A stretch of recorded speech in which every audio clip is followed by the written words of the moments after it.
We're here now. Congress just banned hemp, and that wipes out the $70 billion industry and 350,000 jobs in 1 year unless we do something. But here's the truth. Although this was snuck in, it was always going to happen unless we treat hemp and cannabis like it's one plant. We need to regulate and tax it at the federal level just like alcohol is. Otherwise, we're just going to keep playing whack-a-mole with people's businesses and medicine. So let's stop pretending this isn't something that a huge percentage of the country isn't already using, whether legally or not, and pick the best path forward for our nation. So to recap, the spending bill introduced a new THC per container limit of 0.4 milligrams, which is basically nothing. So even CBD, muscle creams, and stuff like that that are non-intoxicating are completely wiped out. But the bigger problem isn't the ban. It's the Jenga tower of laws that have divided this industry into two different sections, three really, including the illicit market, where the current hemp definition is under 0.3 and it's magically legal. But if the farmer doesn't grow or test the same plant right, something in its field might be 0.4 and now it's a Schedule 1 drug. You got real American small businesses getting crushed by ridiculous regulation, and it's time we propose a proper path forward. So how did we even get here in the first place? 1970s, the Controlled Substance Act made marijuana a Schedule 1 narcotic, just like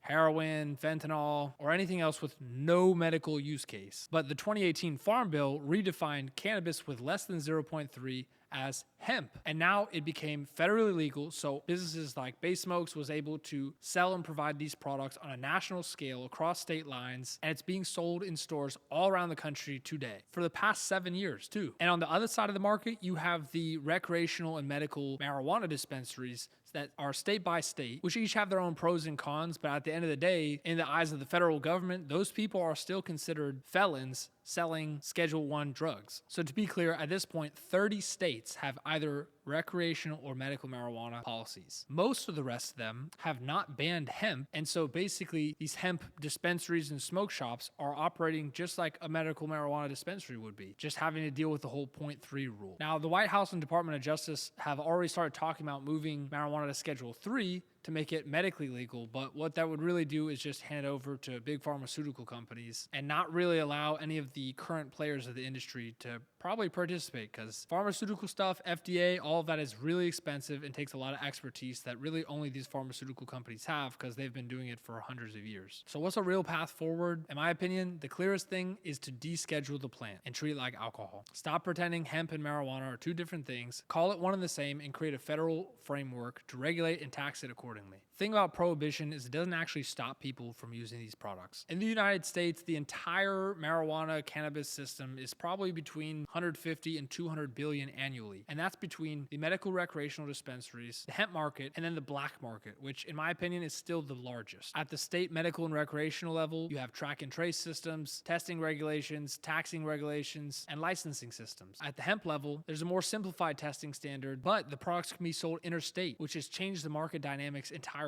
Also, because of the arbitrary 0.3 guidelines, this whole other market of Delta 8 and semi-synthetic cannabinoids is kind of opened up as a workaround for this ruling, where really those products wouldn't be interesting at all to people and would have zero demand likely in a one-plant system. Since people have kind of started moving towards THCA and hemp, a lot of those products have reduced dramatically, and people are just only going for THCA and natural hemp-derived THC in their gummies. And then, of course, on the other side, you have the black market. A lot of times, this is where you get illegal gang and cartel grows, people who aren't testing their products at all, or they failed the testings of the legal markets and they just dumped it to the black market. So this stuff is commonly filled with metals and pesticides, etc. And yes, buying from the black market is ultimately fueling some sort of violent or other drugs, which is not what anybody consuming this plant really wants. And you also kind of have a fourth category of like big pharmas, FDA approved CBD drugs, stuff like that, that are ridiculously expensive and probably not more effective than just the regular plant. That's going to be way cheaper too. But what this means for the actual consumers is everyone's confused. This is a completely chaotic, ridiculous system that we have. And most people are fighting each other over which bucket they want to fall in, when really at the end of the day, the consumers just want the plant to be legal and they just want the option to buy this at the store, get it delivered, and have actual lab tests to know it's safe. The other factor for where we are at this point, the hemp side and the state side have both built up huge industries with big players, serious investments, and hundreds of thousands of employees. All of them are paying lots of taxes and supporting the economy, and whether that's going towards funding schools or other government programs, it's dollars boosting the economy that the black market does not provide. So here's my simple opinion. Cannabis needs to be descheduled, not rescheduled to Schedule 3, not Schedule 2, but descheduled, treated like alcohol and not opioids. We should have one federal category called cannabis. Stop pretending that hemp and marijuana are different things, besides in the context of rope. And then at the federal level, we can decide how to test it, who can buy it, how it's taxed, and how it's labeled. Right now, responsible hemp brands and state operators are both playing the same game on different sides of the law. But the reality is this is insane. It's one plant, let's treat it like that. And the law should reflect that. So because the hemp ban is in place, the huge sector of this legal cannabis industry is now at risk, and there's now a ticking time bomb where something has to move. Truth is, Congress does not want to destroy 350,000 jobs or all this economic activity, and they certainly don't want to give this entire market back over to gangs and cartels. And that's what happens if hemp is just outright banned. So the way I see it, we're forced to come to a proper one-plant system within the next 365 days, or otherwise file some sort of extension. But ultimately, this is the only solution I see that makes sense. At the federal level, cannabis should be removed from the Controlled Substance Act, have a federal age floor of 21 and over, have standards for testing, labeling, who can buy it, and have some sort of federal excise tax just like there is for alcohol. But best of all, clear allowance for interstate commerce. All these people who have invested massive amounts of money in these grow facilities, which are extremely expensive by the way, can finally actually run a profitable business by selling to the rest of the country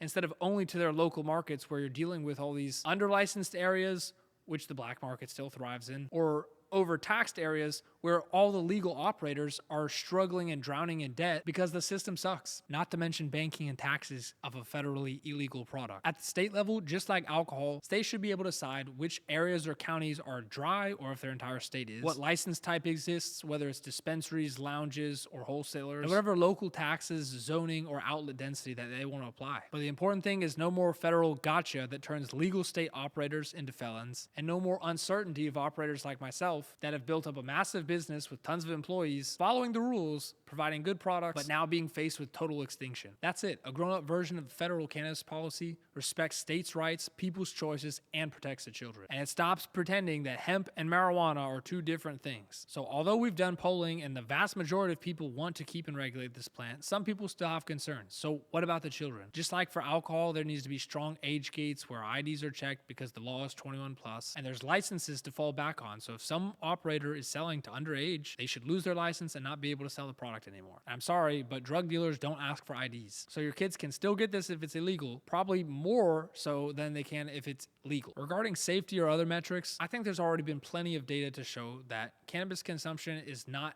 dangerous compared to something like alcohol already, and people are already choosing this as a preferred intoxicant over alcohol because it really has less negative effects on the body. Not to say that there's no negative effects, but at the end of the day, when it's legal and out in the open, adults get to choose and make their decisions wisely according to actual data and not just for fear propaganda. Even some people saying usage would explode with legalization, I believe just isn't true. These products have basically been legal federally for the last 7 years, and the usage is probably about the same. But what has gone down is crime and the funding that illicit groups are getting because of this plant. Because believe it or not, the cannabis plant makes up the majority of drug sales on the black market, and taking that away actually harms those organizations, which is what we want, right? So at this point, we've got 365 days. If you're a business operator on either side of the industry, you really should be working with lobbyists now more so than ever to take control of the plant. We have a major opportunity here, and although it was banned, my belief is that this is the catalyst for what's to come next. If this just goes to Schedule 3 and Big Pharma takes over, I'm not sure how good that would be for the country. Probably better than nothing, but it probably would destroy a lot of small businesses and people who have been playing by the rules for the last 7 years for no reason. And destroying small businesses is probably a great way to create and keep a black market, which ultimately the goal is to get rid of that.